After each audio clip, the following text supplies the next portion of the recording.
Hi everyone, this is Jim. Welcome to this postmortem of my Blitz game number 944. My opponent started off here with d4 and I went knight f6. He went c4 and here I decided, normally I play e6 and go for a Nimzo Indian, but here I decided to play g6 and go for a Grunfeld. So he played knight c3 here, that's the main move. And then I went ahead and played d5, the key move of the Grunfeld. If you play bishop g7, then that's a sign you're going to play a King's Indian or some kind of similar setup. But I have never actually learned the King's Indian from the black side, so I wanted to get some experience with the Grunfeld here again. So I played d5, and he took, which is the main line.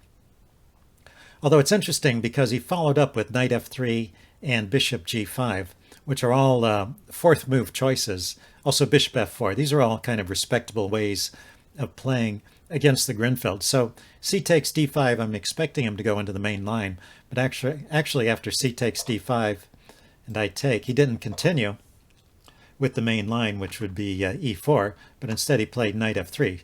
So you see it's a rare move in this position just because that's not usually the way you get to it. But after knight f3, we're once again in a position where a lot of games have been played. So there's nothing particularly wrong with this move order. It's just a little bit unexpected. Just to show you the main line, it goes like this. e4, knight takes c3, pawn takes, and bishop. Oh, I'm sorry. Bishop to g7 first, and then c5. So black plays these moves to undermine the center, and white has to defend the center for a while. But if he can hold on to it, he does have quite a lot of space. This is the kind of position that computers generally like for white quite a bit. But as a person playing this from the black side, you do get a lot of piece activity, and some interesting tactics crop up along the diagonal from time to time. So just got to stay alert and be active with your pieces, and it's kind of a fun way to play. Anyway, like I said, he didn't go for the main line. At this point, he played knight f3 instead. And if you watch, we go from 26 games to around 700 games, well, 695, I guess, in the database that are in this position. So we've just kind of transposed into a different line, probably one that started with knight f3. And now I continued bishop g7, the main move. And once again, e4 is the main move here, which would continue a similar kind of play. But here he plays bishop g5. So, and after I castle, we're out of the opening book. Actually, the computer, as well as the opening book, don't really like this bishop g5 move. They rate that position as, black is equalizing, basically. Whereas after e4, white is equalizing, whereas after e4, white keeps some kind of opening advantage. So maybe a slight mistake, but probably not a big deal at this level. And then here I castled, and we're just out of the opening book, although it turns out castling is a fine move. After I played it, I was actually worried. There's a tactic here, right? He could take my knight and then grab the pawn here because that drags my queen away from the e-pawn. But it turns out that's good for black. So just to show you how it might go, this is best play after knight takes d5. This is best play for both sides. I take, he takes, and I play rook e8. So that's pretty natural. I would have figured that much out. And you can already see the beginnings of why maybe this isn't so great for white, even though white is a piece up. He still hasn't castled and can't castle immediately. The king is in the center. And also this pawn is coming under fire. My next move is going to be knight c6, and I'll have three pieces attacking it. So bishop c5 is the best move. I go knight c6 anyway. e3. This is more about developing, opening up a line for the bishop, than it is about defending the pawn, because actually that e-pawn is pinned, so it's not really defending. So after e3, I can play b6, kick that bishop back, and then I can just take that pawn. So I get my pawn back, and I have a decent position with better development. So actually it is just good for black. If he had spotted this idea of grabbing the pawn by exchanging here and taking, that would have worked out in my favor. Kind of interesting. Anyway, he just went e3 here, which is an okay move. So this keeps the game in the range of around even. And when I play f6, I now am giving the advantage back to white. So I had well, I had an equal position, I guess, for a while up until f6. But well, the way the chess engine wants me to play here is like this: h6. I thought about this, but after the bishop goes back, there's still this annoying pressure, and you have to follow up with g5. And I just wasn't sure I wanted to live with this kind of weakened pawn structure in front of my king for the rest of the game. So anyway, that's why I chose f6. But it's not the best move here. Now white has that opening advantage again. There is an interesting tactical line here the chess engine likes, which is queen to b3. It's a move that pins my knight. Of course, his bishop is still hanging too. So one option, I mean, he's going to win my knight because he's got two people attacking it, two pieces attacking it, and I have one piece defending, and it's pinned, so it can't move away.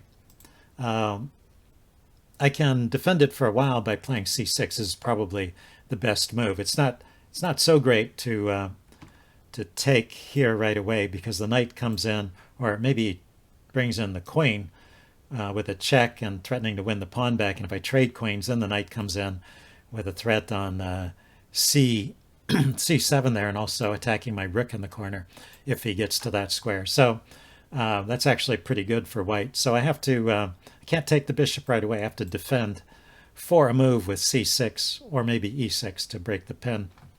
And then he can play something like e4 here to really win the knight, but now I can take the bishop and he can take the knight. So anyway, interesting play here. But he just chose bishop h4, which is also a good move and keeps that advantage to white. So I went ahead and took here. I wasn't quite sure what to do about that knight, and I was aware that it was becoming a liability. So he took back, and then I went knight d7. Yeah, I was having trouble figuring out how to develop that knight without without exchanging away my other knight, because if I had played knight d7 directly, it would have left that knight hanging. So the chess engine, however, does not like knight d7. It thinks I should play bishop e6, which is another way to develop. The bishop maybe can tuck itself away here. It also guards against guards against checks on that long diagonal. So that would be a good way to play, and better than knight d7. Let's see. He went h3 here. Maybe bishop d3 developing is better there. I went c5. That was my idea with knight d7, is get that c5 move in. And now he goes g4. So up to this point, white has been playing okay. And, well, that bishop g5 move was a little strange, but g4 seems to be a mistake. So he had an advantage up to this point, but after g4, I'm doing fine. Let's see, I continue with b6. So once again, back to, equal, plus or minus. Let's see. I'm just preparing to bring my bishop to this diagonal. So he plays bishop g2, pretty logical. I go bishop to b7. He castles. And I play queen c8. Oh, let's see. There was one other move. After c5, I mentioned g4 was a bit of a mistake. What he could have played instead is he could have rapidly developed like this. Bishop c4 check, chase my king, and then castle. And he's got a very solid king side. There's no need for him to play these crazy moves like g4. So, so g4 was a mistake. But anyway, like I said, I played b6.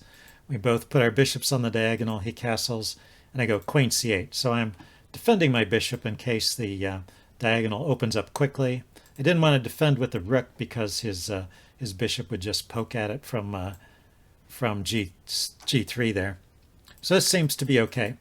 Let's see, he goes rook c1, putting the rook opposite my queen. I just have to take care this the c file doesn't open up at a bad time for me. So I don't want to take. I'm okay if he takes, because that'll keep the c file closed, and I'll take back with a knight, and he'll have an isolated pawn. So so that would be good for me if he takes.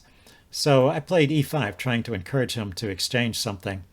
And he plays d5. So that's a funny move. Actually, e5 was a bit weakening, and if he had taken here, I think this gives white an advantage again. He takes. Maybe I'm okay after f takes e5, but I was wondering about this other move, knight takes e5. But this seems to be bad for black. He can take here, and my idea was to trade off his light squared bishop So he just takes back, and I take, and he can bring his queen in with check. This is maybe a step further than what I thought about when I was calculating this line. So it shows the importance of calculating one more move when you can, because this is just a good move. It chases my king back, puts some pressure on this pawn, and then he'll follow up with rook f to d1. I mean, the pawn is not going, but he's got domination of the d file there, and looks like a good position for white. So it seems like after d takes e5, if he had taken, my best try is just to take back with the pawn, and maybe I'm still okay here. Anyway, I went d5, and I went e5, and he pushed on with d5. So another unusual move from my opponent. And then I went f5 here. Yeah, maybe this was the move. Maybe e5 was okay, and f5 was the move that was weakening. So here, the chess engine says I'm good with the move c4. This is a nice move. It weakens this pawn in a way because it prevents the c pawn from coming forward to defend it.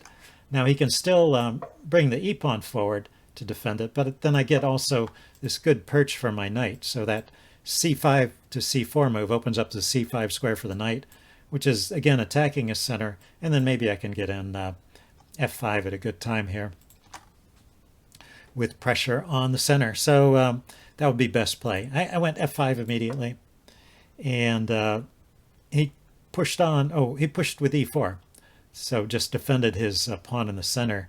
He could have taken here. This looks to be good for white as well. If he takes, I'll take with the rook, and then he can defend this way. I had this idea this would be okay because I was imagining my bishop was still attacking the knight there, and I was thinking, oh, rook and bishop ganging up on that knight.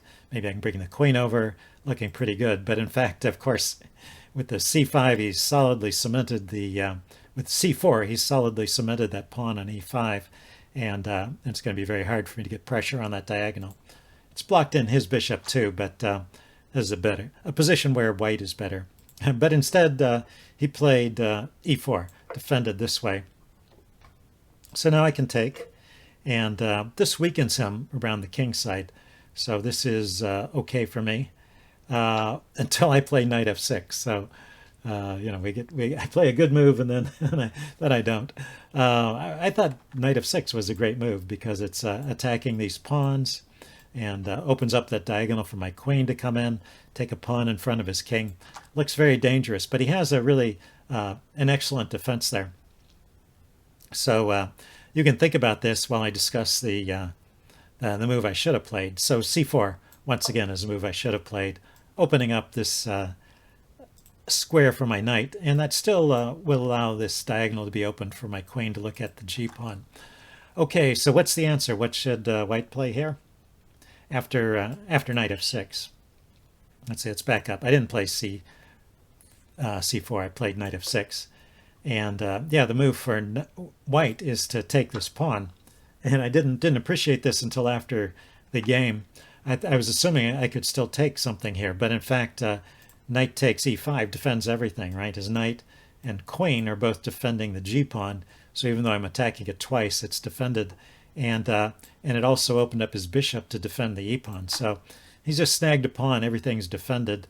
Best is actually, I mean, I can take this because, I get a tempo on his knight there. So I can take that pawn, but he can put this knight over here. And that's in a very annoying spot. And, he's got this idea of the knight coming in to e7 with check, forking my king and queen, defended by his bishop. So, here, I'm probably losing the exchange at this point. But he can first chase my knight away with rook e1. Anyway, this is all looking pretty good for white. So so this knight f6, if he had found knight to e5, he could have gotten an excellent position there, probably winning. But he took off my knight, and everything is back in order here. I take back, played knight to d2. I went queen d7. He goes c4. So by back in order, I mean things are about equal once again. Let's see, he goes Rick. Oh, I went Rick A8. I started to bring my rook in. I was going to bring my bishop around. I'm just trying to get my pieces over to the king side where he's weakened, while at the same time I want to keep him from queening this pawn. So I'm trying to keep an eye on that as well. Trying to do two things at once. He starts with some queenside play with rook b1. I go bishop c1. He goes f3, defending his kingside pawns. I go bishop to g5. I'm starting to look at some of these weaknesses on the dark squares. And then he plays rook f2, and this is where the course of the game really changes. It's been back and forth up to this time. And, well, the chess engine says he's still okay with a move like rook b3. And, well, I could follow up with queen d8. So I still have something here. With the queen on the dark squares, maybe I can move the bishop. Maybe I can move the bishop here and bring the queen out and get it into the dark squares this way. So it's still a bit of a dangerous position for white because he does have these dark squared weaknesses, but he also gets some counterplay on the queen side. So I think it's, you know, chances for both sides once again. But this just loses the exchange because I have bishop e3. And I spotted the move, so I played it. Let's see, played knight b3 here, and I went ahead and exchanged out. That seems to be the best move here. Sometimes, you know, you can just delay and play some other move, but it seemed here the best move was really just to take it. I mean, you can delay as long as the piece is still pinned. And if you have some other developing move you can play or attacking move, bringing more pieces forward, that can sometimes be a good alternative to the immediate exchange. But as I said, this seemed to be, the exchange seemed to be the best move here. And then, yeah, probably because after the exchange, it brought the king in line with my rook, and so it hung the pawn here. So that was pretty well forced. And now he's in big trouble. Let's see, he continues with his counterplay on the queen side, but really I'm just winning here. And queen takes e4. I was a little bit surprised. I mean, I tried to look for a bunch of different moves here to see what was best, and I ended up taking this pawn. And that really is the best move. It's not about the pawn, but it's more about giving my rooks some entry squares. The rook can go either here or here now and swing across and join in the attack. So it's really useful to get rid of that pawn. It also opens up some squares for my queen. The queen can now span the whole fifth line. Let's see, he played knight d2 to chase my queen back. I went here with check. He dropped the king back to g1. And then I played rook f5. So it seems this was a bit slow. So just to show you the best way to continue the attack, it's kind of a nice idea from the chess engine. The chess engine would go with this check, king h2. Actually, I have to be a little bit careful with the chess engine. It at first kept saying I should just go back and forth between queen to h4 and queen to d4. Which, of course, would just be a draw. But eventually, I was able to see it has another idea. Queen to f4 check, king back to g1, and then queen e3 check. So I've done this kind of zigzag to get to this square with tempo. So I get there with check, king goes back to the h-file, and now I lift the rook, and rook to f5 seems to be the best move here. I'm threatening to come over, and this is just a winning attack. So that's the way to play it. I went rook f5 immediately. Similar ideas, but just not as accurate because he can play knight e4 now, and my queen no longer has that check. So I play rook h5. He played d6 here, pushing this pawn forward. I blocked it.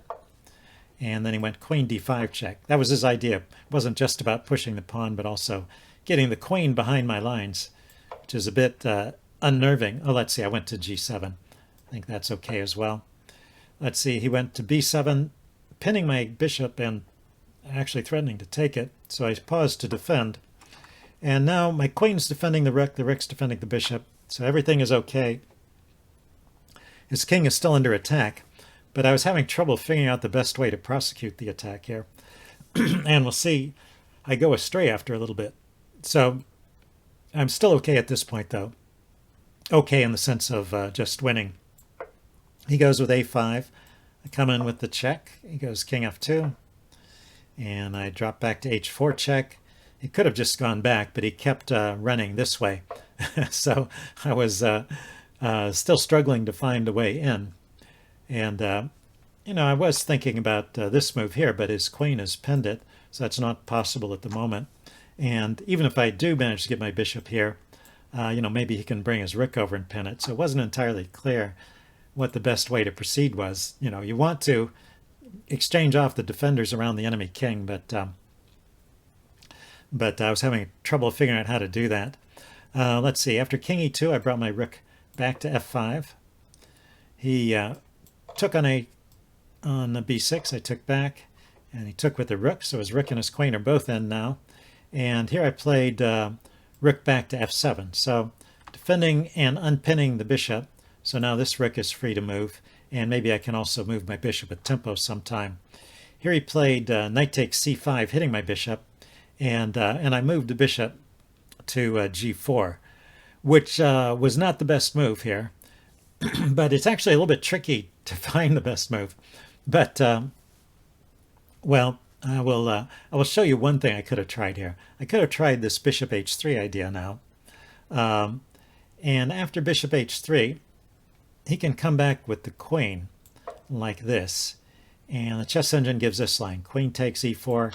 Apparently I don't have any great responses. My queen is hanging, and if I move the queen away, the bishop hangs, so trading seems almost forced. And then if I take the bishop, he's got knight e6 check, and suddenly white is winning. So I can't take the bishop. So all that trouble to trade off that piece, and I still can't take it. This knight is just a dangerous piece here. But I could drop this bishop back to g4 at this point. Let's see, king e3, and then rook a7. Try and cancel that. Rook a7. Yeah, try and bring the rook in. And the bishop here is also guarding against that check. And I'm trying to bring the rook in and attack. And it gives a slight edge to white, or to black here. It's, let's see, the pawns are even, and black is up the exchange, but this passed pawn is pretty dangerous. So maybe black can win this, maybe not. I just wanted to show it's not so easy to find the best moves. If you want to take a moment here, can you find the best move for black? Okay, I'm going to give the answer away now. The chess engine points out this possibility. Queen takes g4 check, or c4 check. Yeah, he's moved his pieces away from the fourth rank, and I can once again exploit that. And because I'm hitting the king and I'm hitting the knight, he's got to bring the knight back. So suddenly all those threats the knight were making have disappeared, and now I'm just winning because now I have threats like bishop to, well, bishop almost anywhere, but the most accurate is bishop f5, hitting the queen and also threatening to take the knight. So that is just winning for black. So that's the way to win it.